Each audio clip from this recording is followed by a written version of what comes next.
பகுஜன் சமாஜ் கட்சி மாநில தலைவர் ஆம்ஸ்ட்ராங் கொலை வழக்கை சிபிஐக்கு மாற்ற வேண்டும் என்று மத்திய இணையமைச்சர் எல் முருகன் வலியுறுத்தியுள்ளார். ஆம்ஸ்ட்ராங் படுகொலை தொடர்பாக செய்தியாளர்களை சந்தித்த எல் முருகன் இவ்வாறு கூறினார். அரசியல் தலைவர்களுக்கு தமிழ்நாட்டில் பாதுகாப்பு இல்லை என்று குறிப்பிட்ட அவர், சட்டங்களை கையில் வைத்துள்ள முதலமைச்சர் இதுபோன்ற சம்பவங்களுக்கு பொறுப்பேற்க வேண்டும் என்று தெரிவித்தார்.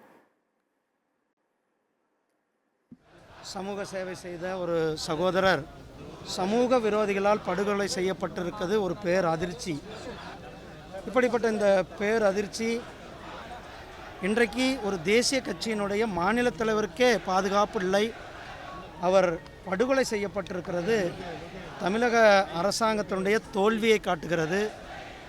திமுக அரசாங்கம் திரு ஸ்டாலின் அரசாங்கத்தினுடைய தோல்வியை காட்டுகிறது. சட்டம் ஒழுங்கு சிறிது கூட தமிழ்நாட்டில் இல்லாத சூழ்நிலை தான் இருந்து கொண்டிருக்கிறது. சட்டம் ஒழுங்கை தன் கையில் வைத்திருக்கிற முதலமைச்சர் இதற்கெல்லாம் பொறுப்பேற்க வேண்டும்.